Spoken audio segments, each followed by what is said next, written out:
That's the thing. So they might have hintings of things that are correct. There might be like little things, little factoids they have that help booster their arguments, and that's why their arguments will carry weight with people. But like when you look at the broad arguments, it's wrong. Like the whole argument essentially, hey, comic book sales are down. Yeah, true. Well, actually, comic book sales are up, but like comic book stores are suffering. That'd be the true argument. Comic book stores are suffering and they're not doing well. True. And then you're like, and the reason why is because there's lots of women writing comic books and too many women characters. False. That's actually a way of expanding the demographic and getting more people to read comic books.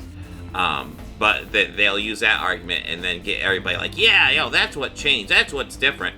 And, you know, you get that hint of truth. That hint of truth. Comic book stores are suffering. Oh, that hint of truth.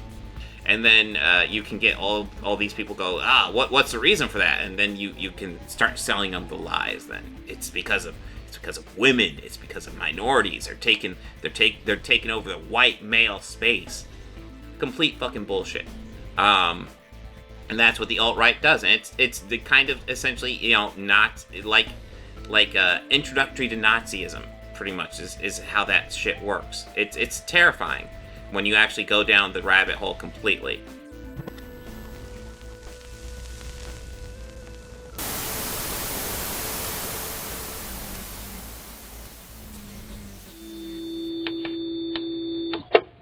Hey guys, I need you to do me a favor. Help me fight the algorithm. Go ahead and hit like, hit that subscribe button, and hit that bell icon for new notifications. Thank you. I guess it's time for the chud takes. And then, let's see. So, you know what, let's see. I'm going to go ahead and clear this. We're going to clear off Chud Bingo. And then we're going to go over the person that I did a video on earlier, the offline video. Well, offline. Obviously, it's online now, but was offline when I recorded it. We're going to go ahead and go over Thinking Critical, because he apparently just covered that Spider-Man book as well. And we're going to go ahead and see what his take is, and we'll play some Chud Bingo with him. I do not like that, like, he has, here, let me show you. Like, Stan Lee is very prominent in his thing, and it's like, that's lame. Multiverses killed the ability to tell stories? What? I'm sorry, like, apparently that's a video on Echo, but what do multiverses have to do with Echo? Other than it's part of the multiverse saga. Come on. Whatever. Alright. Ultimate Spider-Man returns to save the world of comics. Let's see what he says. I've been waiting for Ultimate Spider-Man to relaunch for a very long time. Once we knew that we were going to have Peter Parker and MJ together with kids, like, wow, what a fantastic concept. Actually make a comic book that people have been clamoring for. And it does feel like Ultimate Spider-Man #1, if there's a book in 2024, at least that we know about, that could get people excited and back into comic book shops, this is the one from Jonathan Hickman, Marco Cicchetto on art. Another reason I was super excited about Ultimate Spider-Man #1 is because I've been waiting for Marco Cicchetto to illustrate a goddamn Spider-Man book because he's so amazing. I do need to work on my scanning stuff. I don't know what he's doing. I don't know if he's just taking screenshots from digital copies or what, but like, fuck, his I will say his when he does page scans, it's like, fuck, that looks beautiful. Amazing. Man, that's what I want from a Spider-Man artist, and it's finally here. And there are some very compelling elements of Ultimate Spider-Man #1.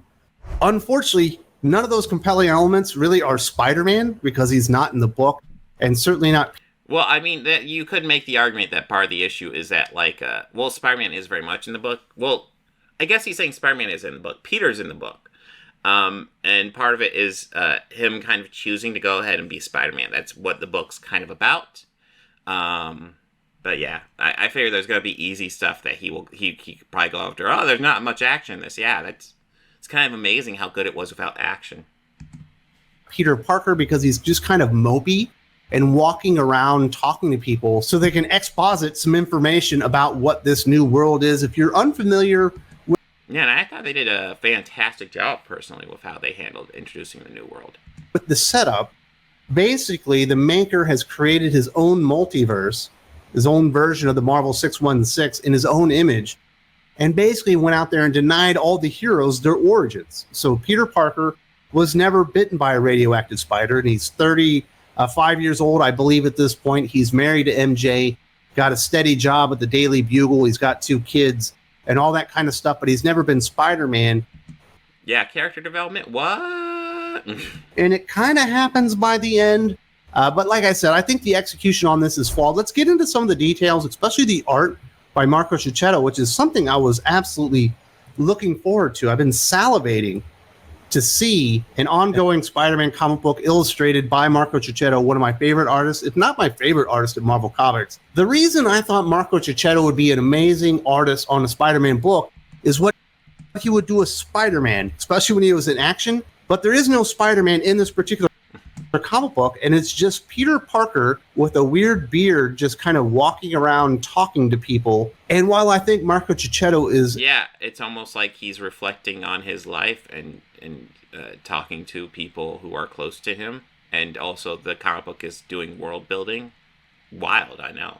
An amazing artist, and he does the best with what he's got to work with here. It's hard to make people talking for 40 pages exciting. And quite frankly, I never... And he does. Well done. thought, wow, I can't wait to see Marco Checchetto's interpretation of what Peter Parker would look like if he were old. You know what I mean? He does a fantastic job, and he does what he can to keep the characters in motion while they're talking, but there's just not a lot to chew on when it comes to action. There is a splash page with Green Goblin that looks pretty damn good and certainly whets the appetite for future action ahead in this comic book. But for one issue at least, Marco Checchetto, one of the best artists in all of Marvel Comics, really all the comic book industry, is completely underutilized to the fullest extent. I can't believe we got the opening. Yeah, I like the bearded Peter Parker as well. Notice on the thumbnail I picked out bearded Tobey Maguire because I was like, I wonder if anybody will pick up on that. Salvo, Ultimate Spider-Man. I do think it's weird how he's just panning it because, listen, this book is wonderfully drawn. Like, yeah, it's lots of conversations. It's low on action, which I figured Chud would pan this for action. But let's see. He hasn't actually triggered any Chud bingo yet. So far, these are, I think they are bad criticisms, but I won't call it Chud criticisms. So let's see how he goes. Because he definitely hit Chud stuff on the Wonder Woman book. The most anticipated comic book of 2024 from Marco Checchetto with no Spider-Man in it. Just seems it's an origin story.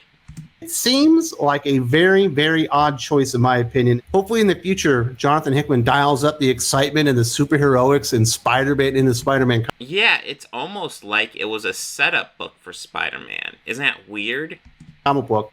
Because if this is what it ends up being, I don't know if I can last. I'm certainly going to recommend this comic book. I do like a lot of aspects of it. But man, wasting Marco Checchetto does leave a sour taste in the mouth. When we get into this, so he is doing a positive review. Okay. Almost more of a Ben Parker story than it is a Peter Parker story. Obviously, Uncle Ben's death is one of the driving factors of a young Peter Parker accepting responsibility and becoming the protector of New York City. In the Ultimate Universe, Peter Parker was never bitten by a radioactive spider, and Ben Parker never died. In fact, he is the managing editor working hand in hand with J. Jonah Jameson at the Daily Bugle. Ben Parker is really almost the star of the book because almost everything focuses around him, but almost like the... Oh, you're missing the point. The very fact that Ben Parker is alive and... like, it's almost like Peter Parker is feeling overshadowed by Ben. And it's not like Ben's fault. It's not like Ben's being a jerk, but like, it feels like a lot of following in his footsteps, and he hasn't really found his own way, which is part of the character arc of Peter, figuring out that he needs to find his own way. The driving force of the narrative and the comic book and everything happening in this particular issue, and I don't think this will continue, is the Daily Bugle itself. As if the Daily Bugle's existence is more interesting or exciting than Spider-Man. But in this particular version of the Ultimate Universe, Ben Parker is alive and well, and he's best friends with J. Jonah Jameson, and they almost come across as frenemies at first, but it's quite clear after a while that they're just like really good bros, and they like to bust each other's balls or whatever. And Peter is the third wheel here. I'm not sure if Peter is like a photographer still or if he's actually a journalist or whatever, but he certainly works for these three. And by the end, Ben Parker and J. Jonah Jameson are no longer working for the Daily Bugle. They're going to go out on their own. I'll kind of explain that here in a minute. The other big change, and this is something that I called when Doc and I were talking about Ultimate Spider-Man, talking about why I was excited about it, what changes were they going to make? I pretty much said, well, I wouldn't be surprised if Uncle Ben was alive, but Aunt May was dead, and that is, in fact, the case. Apparently, recently, there's been a terrorist attack that not only killed May Parker, but also killed Norman Osborn and Emily Osborn, obviously the parents of Harry Osborn. And in this universe, Peter Parker and Harry Osborn do not know each other. They've never actually met, but the original Green Goblin is dead here, and I don't believe the Green Goblin has been seen up until events that happen after this. But there was a terrorist attack, and it's all been blamed on Tony Stark, a character that not anybody realized existed. People knew who his father, Howard Stark, was, but nobody really knows who Tony Stark is, but he's been purported to be the terrorist. And we know as the reader what the Maker has done, and there are 2 or 3 heroes that were able to come to exist despite the best work of the Maker to deny their existence, one of them being Thor. That one makes total sense. Another one being Tony Stark as Iron Man. That one makes total sense because he doesn't get bitten by a radioactive spider. He doesn't get hit with gamma rays. He's just so smart that he becomes Iron Man. And the other one is Doctor Doom, and they're trying to put this world back together. The Maker is trying to discredit Tony Stark and make him public enemy number 1 by blaming this terrorist attack that killed Aunt May and Norman Osborn on Tony Stark himself. Obviously, you also saw Matt Murdock. Okay, so real quick, I don't agree with a lot of what he's saying, but this is so far a decent review. Murdock, who's giving like a eulogy or some type of public speech, it's clear to me that he's still blind. He's wearing the sunglasses. No shit. During the daytime, giving the speech or whatever, obviously as a priest. But if he was denied his origin of the chemicals being splashed into his eyes and Yeah, I actually don't know how he stopped mutants. That's a good question, Archmage. causing him to go blind, shouldn't he be able to see at this point? I imagine that was done there for a reason, and we will Well, I imagine he never got the training he needed to properly use his abilities. find out maybe later that the Maker wasn't able to determine who Daredevil was, and Matt Murdock still became Daredevil or something like that. I'm not really sure. One of the big selling points of Ultimate Spider-Man #1 was to see Peter Parker and MJ married with 2 children. The older brother's name is Richard. The younger sister's name, I believe, is May, and they are a happy family. It doesn't really do a whole lot here other than to establish that Peter Parker and MJ are parents, and they are in a loving relationship. At one point, Peter... Well, I mean, that's the biggest thing it needs to establish. And MJ are talking, and she still calls him Tiger. And he's mentioning that he feels like something's wrong, like something's missing. And she mentions, well, you're a great husband, and you're an awesome father. I know it can't be that. What do you think's going on here? Is it you and I? And he reaffirms that absolutely not. Our relationship, our marriage is as strong as ever. I need you, you need me, kind of all that thing. So whatever's going on with him, whatever he feels like isn't really there, whatever's missing about his life, certainly has nothing to do with his home life. And like I said, there's not a whole lot to it. It's just him being a dad and realizing there's a few extra strips of bacon that MJ had cooked for breakfast and having his coffee. Nothing very substantial to the story itself. Just, I would say it's actually pretty substantial. It shows that he's kind of in the family life. This is, yeah, I think it's interesting. You don't think this is substantial. This is kind of key to showing who Peter is in this universe. Reiterating the fact that yes, he is. Again, I have minor quibbles, but he's not triggering Chud Bingo yet. Like, this is just a review so far. We're only halfway through. Let's see. Married. He's very happy. He's got a career. He's got kids and all that kind of stuff. Although it does make you wonder, what happened to Gwen Stacy? If he's not Spider-Man, she shouldn't die. And that's his first love. Is she still around? Well, that's something they could explore later. Maybe an X comes up and it's Gwen. Yeah, just because you have a first love doesn't mean you marry that first love. I definitely didn't marry my first love. Is she bitter? Does she hate Peter Parker because he broke her heart? I imagine all that stuff will be fleshed out in the not-too-distant future. As I said... Oh, that'd be awesome if she turns out being Spider-Gwen. Everything is kind of revolving around the Daily Bugle in this comic book. You know, Peter's life, his career revolves around that. Ben's life, his career revolves around that. J. Jonah Jameson, his best friend, all that kind of stuff. And by the end, they're making changes. They don't like their coverage of what happened with the terrorist attack. And the new person in charge, who happens to be Kingpin, is taking a different stance and they want a different editorial view of what's going on. Immediately, J. Jonah Jameson quits. They believe Ben Parker will take over and run the place. Ben Parker is also going to quit because he and J. Jonah Jameson are going to create their own, outlaw news outlet or something like that. But we do have Kingpin here, and he's not the Kingpin of crime. Maybe he's some type of media type. We don't know that. He certainly could be. You do know, like, the Kingpin was, like, yeah, he was a Kingpin of crime, but he also would get his hands in, like, businesses and shit like that. Like, you know that, right? Like, yeah. Tycoon or something like that. And this is kind of around the time that we do see the Green Goblin. And as I said, that page of art is absolutely great. You know what's interesting? On the costume itself, yeah, it does seem like he's really stuck on action. We need more action. Uniform, the armor that he has. It's clear that whoever created the Green Goblin... I wish you would cut to that. But yeah, let's see. Do I still have that up? I think I still have it up. So... No, I don't. So let's... So I actually did really like the look of the Green Goblin here. Hold on, let's bring that up real fast.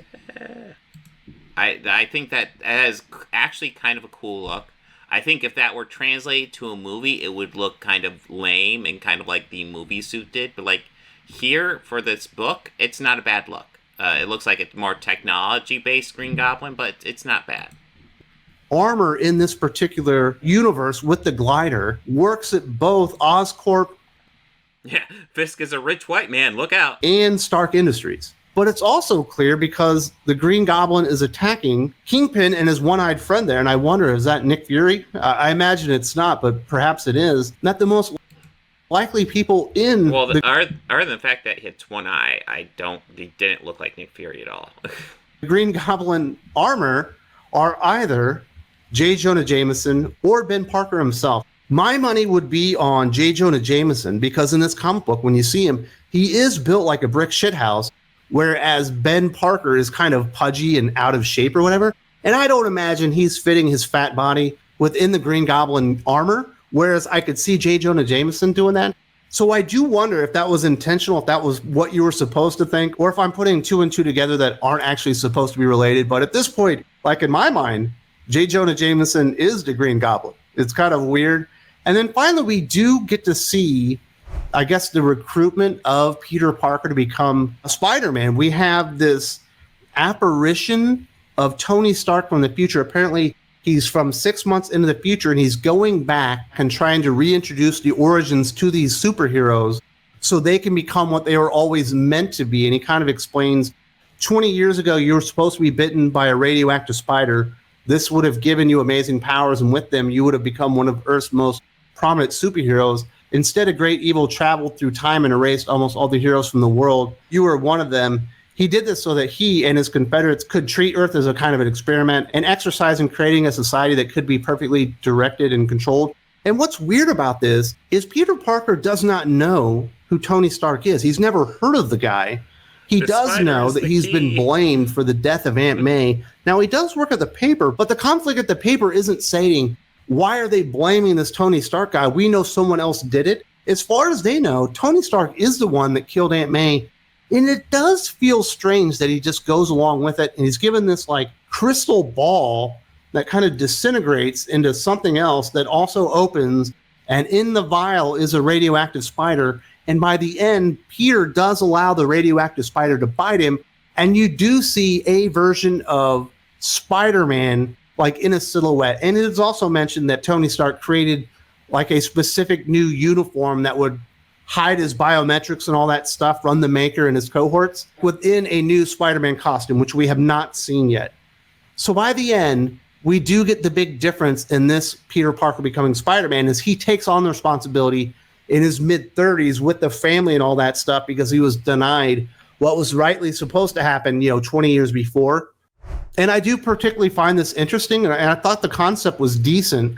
But like I said, I think the execution on this is really poor. It's actually tough to get through because there's so much really boring, kind of almost pointless dialogue just meant to establish stuff. And I mean, I completely disagree. But I mean, this is actually a review. Like, this is kind of shocking. Yes, Jonathan Hickman is world builder, the comic book guy. And I kind of understand that. But I think this would have been so much more effective if they would have taken these 40 pages, well, I guess 36 pages of just kind of information dump, compacted that into about 12 pages, and actually had the new version of Spider-Man debut on the first page and kind of explain what his life is and like the fears and doubts that he has in himself that he was ever supposed to be Spider-Man, and what am I doing and why am I trusting this Tony Stark guy as maybe he's going after the Green Goblin, who he perhaps perceives to be a threat to New York City or whatever. I think that would have been a much better way to do it because, quite frankly, this is really... You make a good point, Bob the Old Way. Pointless dialogue to establish stuff. Yeah. Yeah, no, maybe that's important. I don't know. Boring. Even if there are interesting parts about it, it's kind of tough to get through at parts because there's so much just nauseatingly boring dialogue in here. Jonathan Hickman is a really great big idea guy, and I think he can execute really complex ideas and explain them to you in very good ways, but he's not a dialogue guy. His dialogue is normally pretty flat. Now, the way the story flows is perfectly fine, but it doesn't really lend itself to like Ultimate Spider-Man number. Yeah, yeah, so far this is just bad takes. But like, you know, no Chud stuff yet in this video. So hey. For one, where is Spider-Man? There's nothing ultimate about this comic book. So while I do recommend it, this guy is a Chud, but this isn't a Chud video. I actually cover essentially a Chud video he does on the channel. It's it's the video that came out earlier today.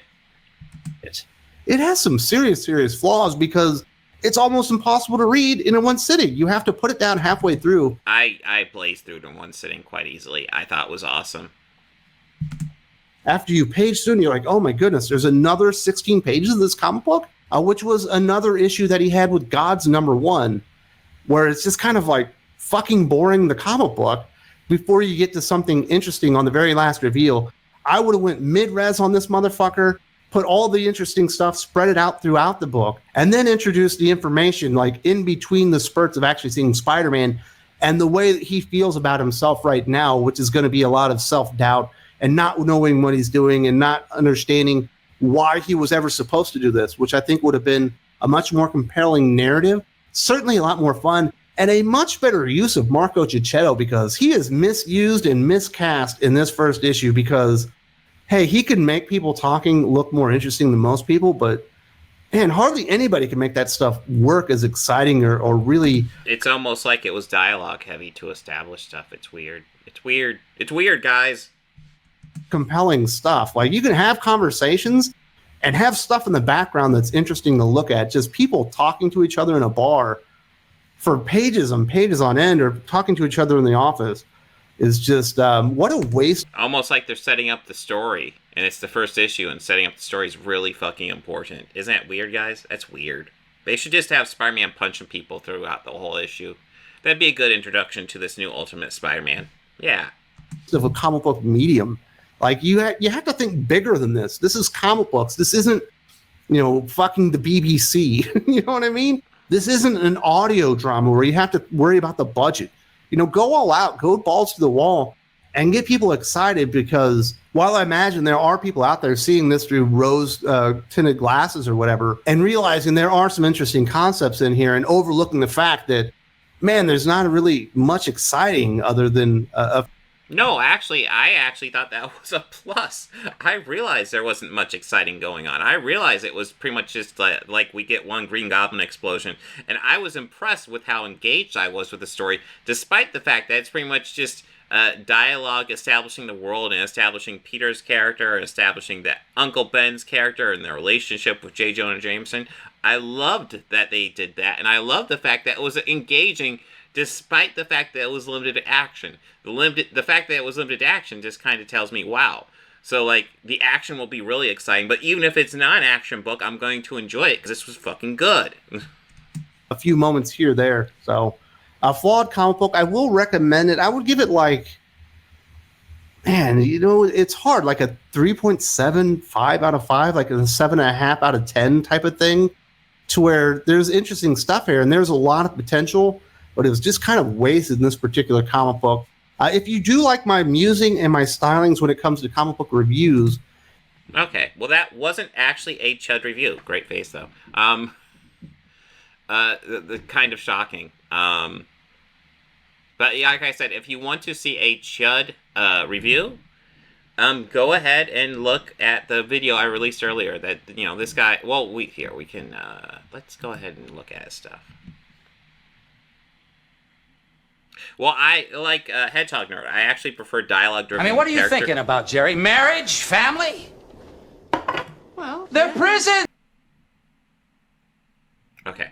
So, Hedgehog Nerd, I actually prefer dialogue-driven character growth moments in superhero stories and action. So, I think they need to work together. I love the idea of doing, like, character-driven stories. It doesn't necessarily have to be dialogue, but, like, character stories to get you invested with the character. So that way, when the action happens, you really, like, have a firm stance. Like, lots of times when action happens, you won't know immediately what's up with...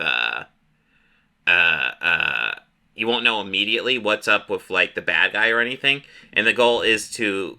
But if you like the hero, you're going to be invested with that hero. And, if their life is in danger, you're going to want to find out about them. So, you know what? We're going to do one more video by this guy, and then we'll go ahead and dive into the nerdrotic stuff. But I just noticed a video on here. It says, "For me," and then, "Fuck it, I'm out. Why I'm finally done with Mark Waid comic books." Now, if you remember, Mark Waid, let me go ahead and dig it up. Mark Waid was actually pretty fucking based recently. Oh, here's a post from, I didn't know he tweeted about, but SJW Captain America, friend of the initiative. Mark Waid, for those coming in late, what I said was that's causing the internet meltdowns was that when it comes to resolving the problems of the dwindling market, a lot of us would rather see the industry burn down than ally with the alt-right. If this statement enrages you, it says a lot more about you than it does about me.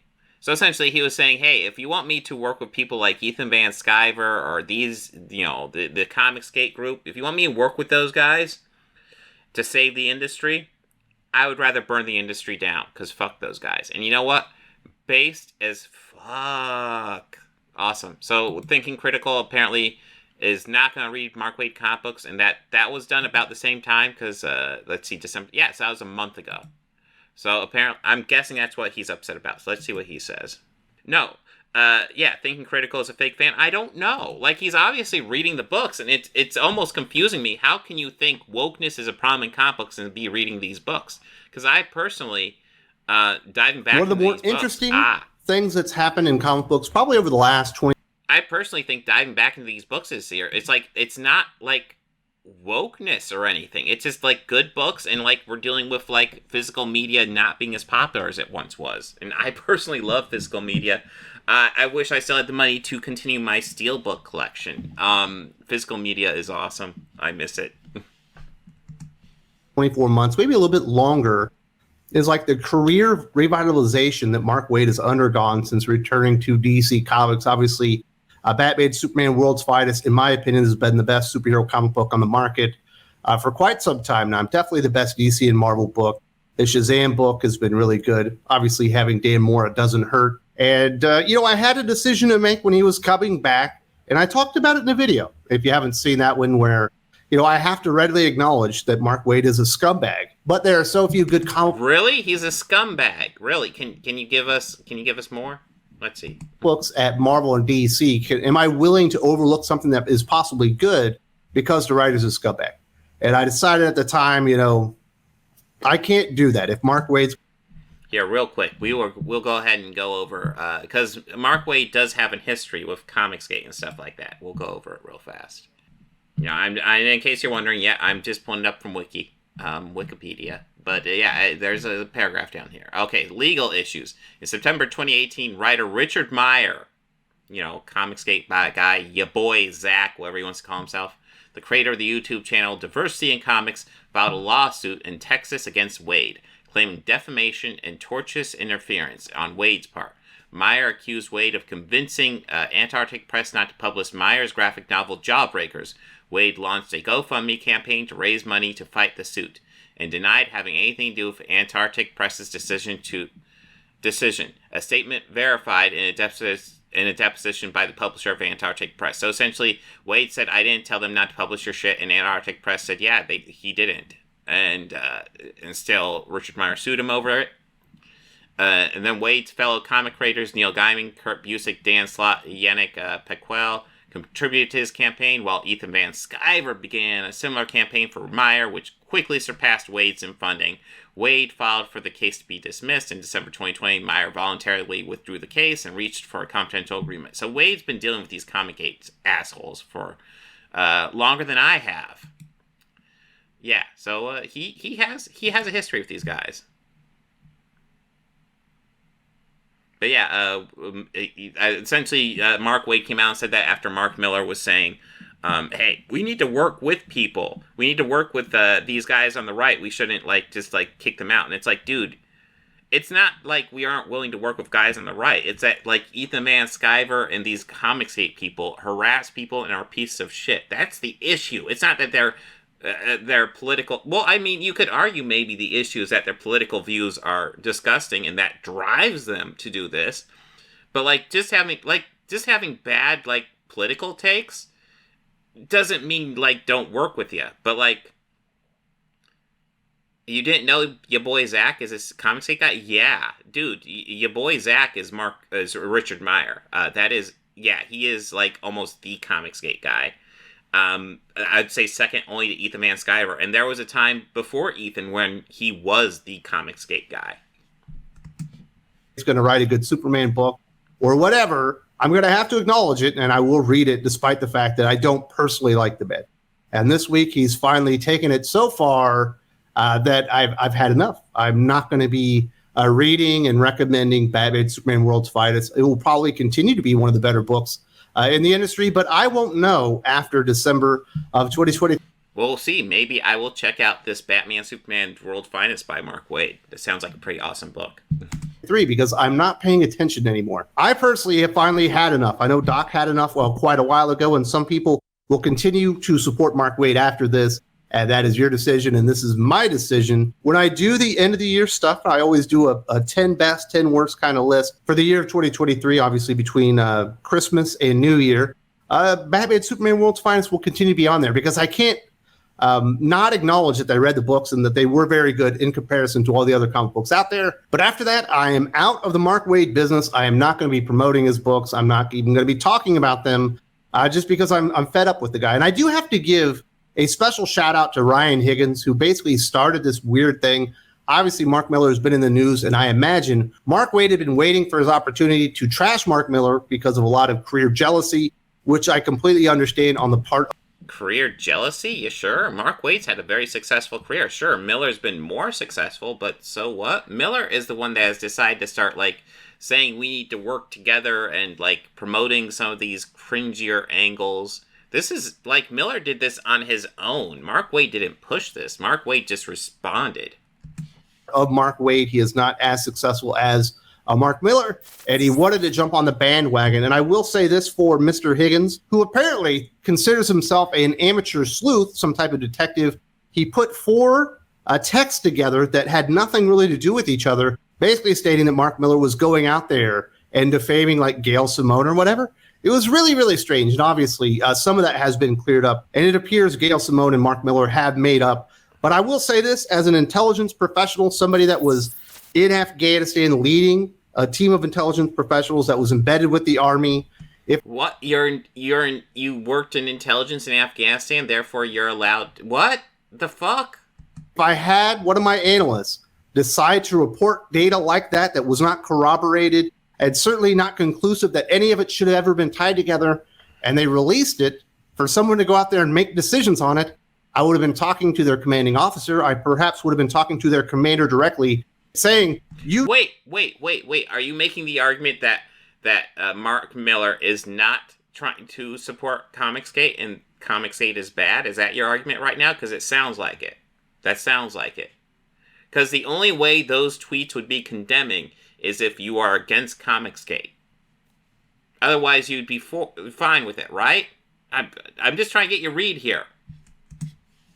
You need to get this guy out of the country, because with the work that he's doing..." Absolutely, Bob, the old ways. Miller has been more successful, but yeah, Waid. Like I remember, like when Waid hit the things, I was like, I remember Mark Waid. He always did good work. I always thought Mark Miller was inconsistent, but Waid was always pretty solid. Doing the fact that he's not tying anything together and not confirming what he's actually trying to say here, he's going to get somebody killed. Now, is that actually going to happen in this case? I don't believe so. This isn't. Of course not. Jesus. A war zone, but bad intel is bad intel. Bad detective work can absolutely make a difference. No, that I don't think that intel is what you say. Number one, if you think that intel is bad, that means you are against ComicsGate as well. Otherwise, I don't know what you'd have with that intel, what issue do you have with that intel. But also, most noteworthy, that's not even all the intel there is. I mean, Mark Miller was just recently, I guess it was like 2 months ago, talking about how Isom is a great book and how AirrickReloaded is a great comic book creator. And make people believe something that wasn't there the whole time. But this Ryan Higgins guy who has said that he would like to see the industry burn before he would ever admit ComicsGate were right or something like that. It was so stupid. A comic book retailer that wants to see the comic book industry burn to the ground is a stupid comment. Obviously, I cannot support Ryan Higgins because I don't buy comic books from him, but I have been supporting Mark Waid because I do buy comics from him. And in fact, I do normally recommend every single issue of Batman Superman World's Finest and Shazam so far. And this is where it all came down. It actually happened on Facebook, and he had some not very nice things to say about Mark Miller's career, but this is the one that put me over the line. This guy said to him, he said, "I love your work, Mark, but seems anybody who tries to highlight the issues that the industry is facing either gets piled on, or in this case, his star is fading and looking for attention." Mark said, talking about Mark Miller, he hasn't relied on income from comics for a long time. See, rather than this tit for tat that we're seeing throughout the fandom, maybe people should actually try to get together and try to fix what's wrong. I am by no means an expert, only a consumer, but all this doesn't seem to be helping matters. And this was Mark Waid's response to that. I think a lot of us would rather see the industry burn down than get together with the alt-right. I know I would. Absolute insane. Fucking based. So you're cool working with the alt-right? Just want to get you on the record. Like, are you for ComicsGate? Are you against ComicsGate? What's up with you? Statement on the part of Mark Waid. And I do suggest you go out to his Facebook. It's still up there. It's still public. And see this thread and see the way that he talks to people and the amount of condescension that he brings up as people are bringing up valid points, not only just defending Mark Miller, but also talking about their own issues within comic books. We are not allowed to talk about the specifics of why comic books are hurting. If you do, you are a bigot, you are a racist, you are alt-right, and therefore... Oh, did he just say right? Yeah, no, Mark Waid definitely said alt-right. Or we will see the industry burn to the ground before we listen to anything you have to say, even if you're correct, which, weirdly enough, a couple of days later, maybe 24 hours later, Mark... You do understand the alt-right's basically Nazis, right? Just gonna throw that out there. Mark Waid admits these supposed alt-right trolls might have a point here or there. Just crazy stuff. Anybody that wants... Well, that's the thing. So they might have hintings of things that are correct. There might be like little things, little factoids they have that help booster their arguments, and that's why their arguments will carry weight with people. But like when you look at the broad arguments, it's wrong. Like the whole argument essentially, hey, comic book sales are down. Yeah, true. Well, actually, comic book sales are up, but like comic book stores are suffering. That'd be the true argument. Comic book stores are suffering and they're not doing well. True. And then you're like, and the reason why is because there's lots of women writing comic books and too many women characters.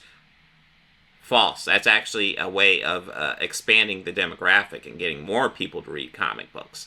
But they'll use that argument and then get everybody like, yeah, that's what changed. That's what's different. And, you get that hint of truth. That hint of truth. Comic book stores are suffering. Oh, that hint of truth. And then you can get all these people go, what's the reason for that? And then you can start selling them the lies. Then it's because of women. It's because of minorities. They're taking over the white male space. Complete fucking bullshit. And that's what the alt-right does. And it's the kind of essentially not like introductory to Nazism. Pretty much is how that shit works. It's terrifying when you actually go down the rabbit hole completely. Because and that's where it gets sad. Because, like, again, if you are actually reading comic books, I've read 9 comic books this year, and overall, I thought they've all been good to some degree. Some are better than others, sure, but yes, they're great. And if Wes here, Thinking Critical, is actually reading comic books, he should know they're like, quality-wise, they're doing well. And if he's recommending them, surely he knows that there's lots of ones that are good. So, like, taking up the defense for the alt-right and ComicsGate is not a great look. Wants to see the industry burn can go burn in my book. I'm not going to promote your book anymore. I'm not going to go out there and read it. I'm going to ignore you. I'm going to act like you don't exist unless you make another ass of yourself, in which I will highlight that here on the channel. But I'm not going to go out of my way to put any more coin in Mark Waid's pocket. He's just another B, C tier talent who has had a ton of success in the past, and you can't disavow or not acknowledge what he's done. Kingdom Come exists. His Flash run exists. His amazing Captain America run exists. But starting in 2024, none of the other stuff is going to exist to me because I'm just not paying attention. And I'm not saying that you should do that. If you continue to support Batman, Superman, World's Finest, or Shazam, or whatever Mark Waid's next project is after that, we can still be friends. I know I brought Birds of Prey, but I might have to cover Batman, Superman, World's Finest. Isn't an issue between you and I. It's just an issue between me and my conscience and whether or not I want to continue supporting this kind of asshole. When I talk about this kind of asshole, this is the next thing I want to highlight. Facebook user Classic Marvel Era said, there are some things that can't be agreed with, but clearly there is a disconnect between the Big Two's editorial, the LCS owners, and the readers. And Mark is not wrong to highlight that. More quality storytelling is needed. There's a reason why you, Joe Quesada, Kurt Busiek, Donny Cates made a mark that still wows the readers to this day. This is what Mark Waid had to say. All this complaint about how comics are dying because familiar characters are being written out of character by people who want to self-insert their own political causes or turn them into SJW mouthpieces. Source! I'm tired of this argument. I've been reading comic books for a couple weeks now. I know I haven't gone super deep, but, like, for fuck's sake, I need a source. I haven't seen any evidence of this. Fuck. But not one single legitimate example given. Classic Marvel Era then proceeds to give him 3 examples right off the top of his head, or perhaps her head. I'm not sure if this is a male or female. 3 examples. Mark Waid then condescends the shit out of him. There are so many examples, and they're not all SJW mouthpieces. Give me the 3 examples. What were they? Please. I'm dying for examples. You guys have this talking point. Give us an example. And 3 examples isn't enough. Like, again, like, in all of comics history, have there been 3 characters poorly written by writers? Yes, of course. There are so many examples of that. Like, when you have decades and decades of thousands of books, yes, you will have examples of that. You need to show me how it's a widespread modern problem where like 50% of the books are like that, or even like 25% of the books are like that. For fuck's sake, I haven't come across any, dude. They're not all self-inserts. There's a lot of people that do not like these characters. They do not like what they stand for and have been going out of their way to do everything in the world but write stories that make sense for the characters. The best example I can get for you, and I've been talking about it for Please give me an example. a very long time. I definitely chronicled the last few years of Tom King's Batman run. There's an actual comic book issue where the Joker has a woman hostage, talking to Batman, blows her head off right in front of Batman. Do you know what Batman does? He goes down there and he prays with Joker. That's the kind of stuff we're talking about. It doesn't just have That sounds cringe. I'd like more context. Like, that sounds really weird. to be political. We're not just talking And about... again, that's one example. Let me give you that example. Okay, that's a bad. That was bad. One. That's one. That's not a widespread issue throughout the comics industry. That's one. Like, come on, man. On SJW mouthpieces, we're talking about legitimate, terrible writing with these characters that doesn't take into any consideration about the history, the capabilities of the characters, or what they stand for. The Ta-Nehisi Coates Captain America run, which was referenced right to Mark Waid, is a great example. You can tell Ta-Nehisi Coates does not like Captain. I've heard good things about that. I don't know. I haven't read it, obviously, but I've heard decent things about that. Captain America. He never went and tried to write an actual Captain America story. Shockingly, we saw significant losses when it comes to Captain America orders once Ta-Nehisi Coates got on that run. And then Mark Waid's response to that is, well, Ta-Nehisi Coates hasn't been writing that for a while. They also brought up the Punisher, Jason Aaron basically wiping out the Punisher's history to where his wife was gonna divorce him the whole time. He was always a serial killer since he was a kid. He was like, you've got a new Punisher on its second issue this week. That actually makes sense. He would be looking for an excuse to become a serial killer, and then that gave him the excuse. That makes sense, because let's face it, the Punisher's a fucking psychopath. He is. And trying to ignore the fact that he's a psychopath is weird. So, diving into that and exploring the idea that, yeah, he's a psychopath kind of looking for his excuse to become a killer. Okay, I can buy that. Isn't that what you wanted? No, that's not what anybody asked for. No one said get rid of Frank Castle and replace it with some lame They didn't get rid of him. They just explained his backstory. Ass carbon copy character that doesn't have the baggage, I guess, of Frank Castle. Get out of here. He's just a condescending fuck. And every time you give this guy examples, he acts like you're not speaking. He acts like... Well, here's the problem. So far, you have a Batman thing that sounds weird, but I don't know context. Again, it's not much to it. And then the Punisher thing actually sounds logical. He cannot hear what you're saying. People were giving him legitimate examples, and he just ignored it because it went against what he was trying to get across. It was just absolute garbage stuff, and there are so many examples of it, and these are the most egregious things that were happening in that Facebook post. But I do recommend you all go out there, and I'm not asking you to go fucking at Mark Waid and tell him I said he was an asshole or any of that kind of stuff, or share this video with him. I'm sure he knows my channel exists. If he wants to know what I think about him personally, he can come fucking find it for himself. I never want any of my viewers going out there and start Twitter beefs or social media beefs with people on Well, I mean, that's good. my behalf. If you got a problem with somebody, go at them and say your own words. You don't need me for that. They know where my channel is. And if they would like to speak to me personally, my fucking email is in there for everyone to see. This is what he had to say about Mark Miller, and this is absolutely hilarious. Before he started just condescending the shit everybody and ignoring everything they were saying. He said, and like a falling star rocketing across the sky, another former comic superstar whose heat is fading chooses to cry for attention by blaming the industry, his peers, and the audience rather than taking stock of his own professional progress, admitting that we are often the authors of our own fate and finding the courage to reinvent himself and stay relevant. Mark Miller has the deal that everybody in comic... That was based as fuck. That was a great line. I like that. Let's read the whole thing.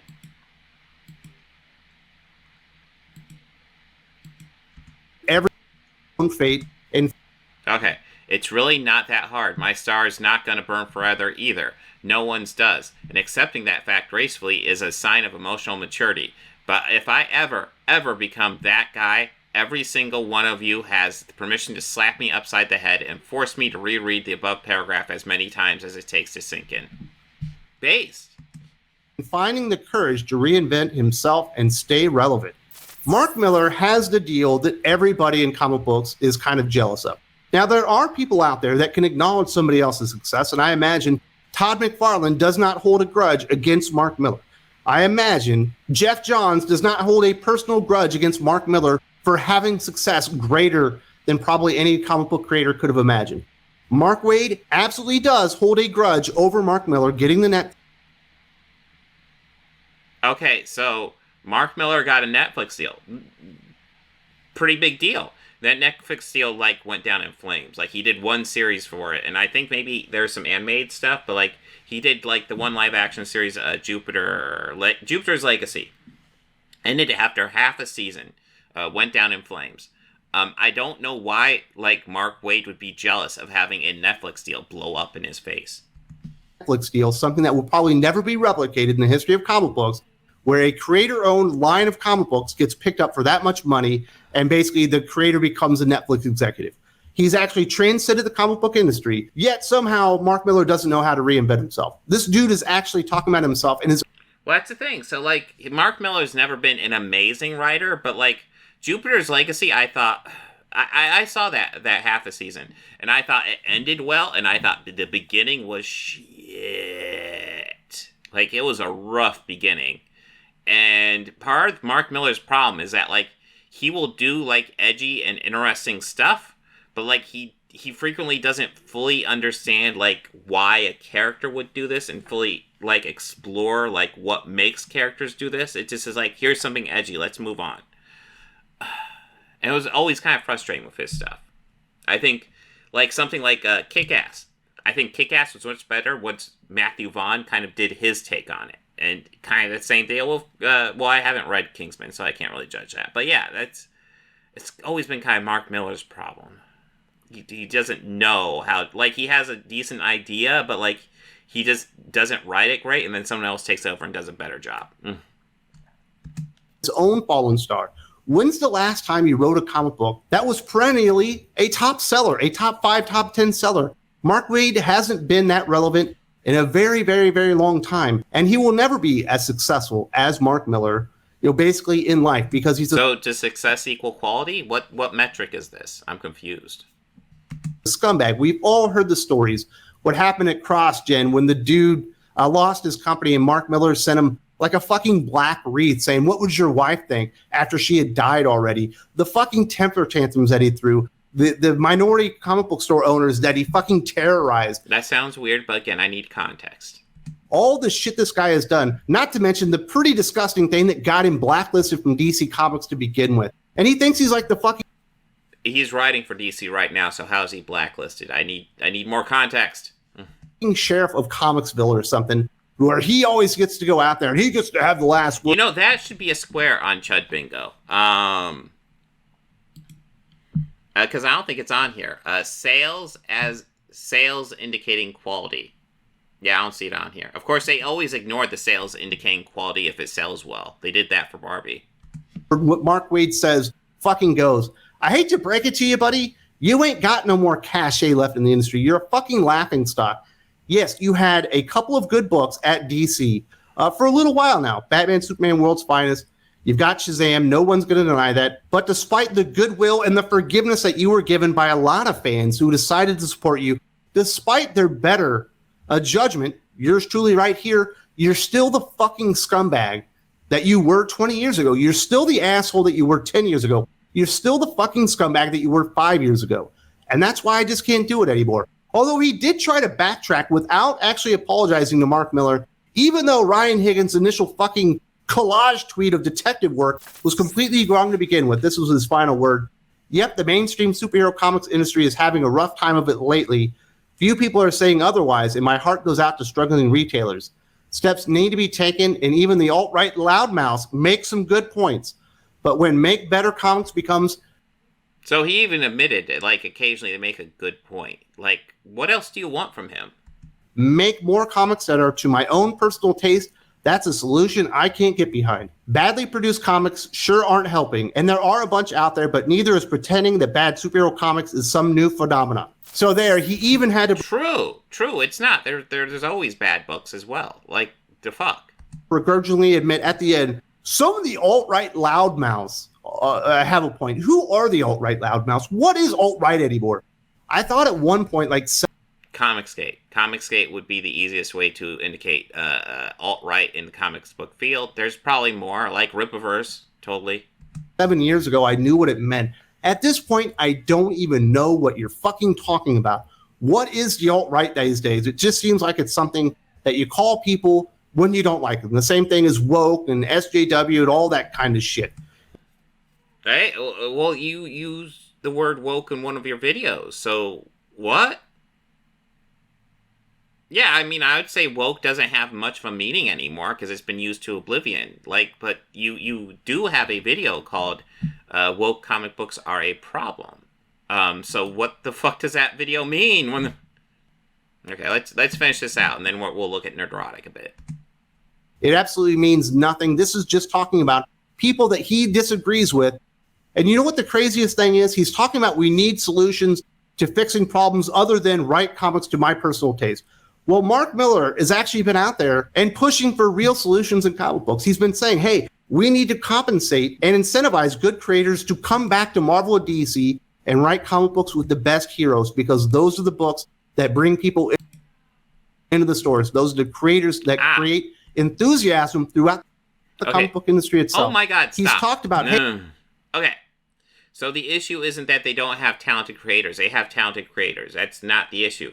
The issue is brick and mortar stores are dying. The issue is less to do with actual, like, the printing of the comic books and more to do with, like, actual stores struggling.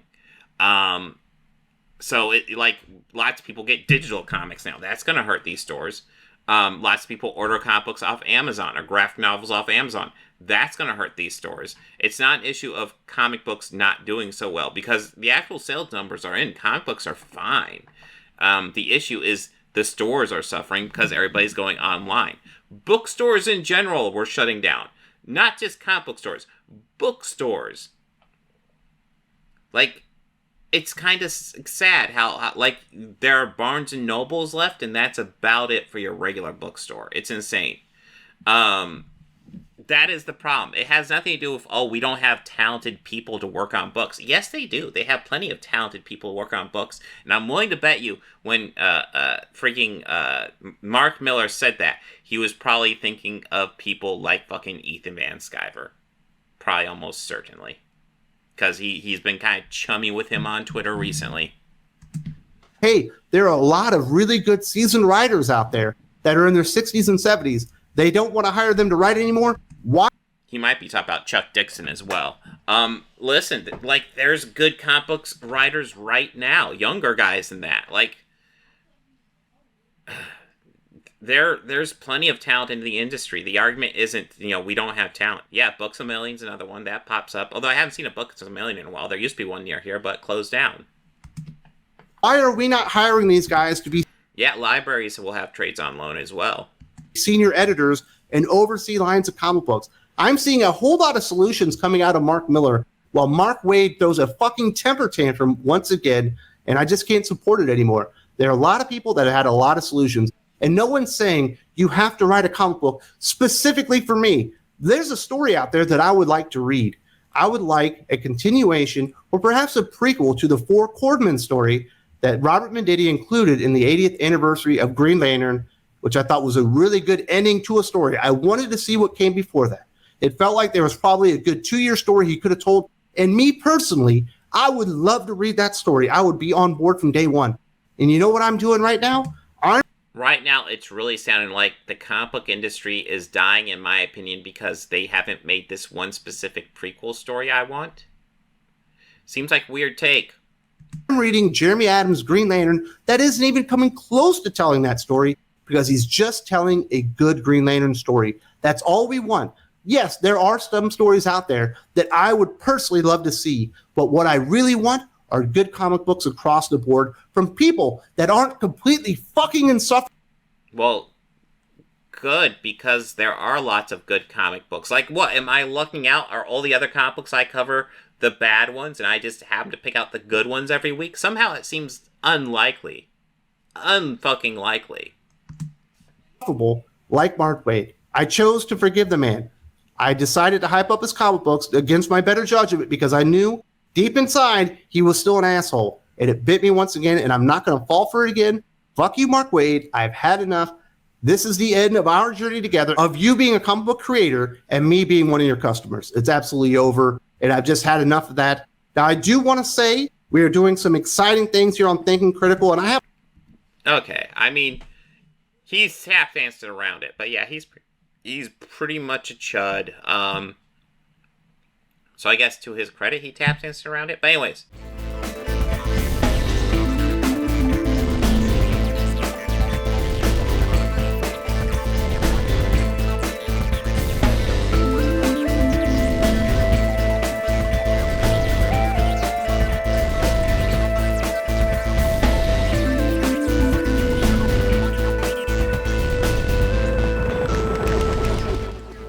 Books, records, films, these things matter. Call me shallow. It's the fucking truth.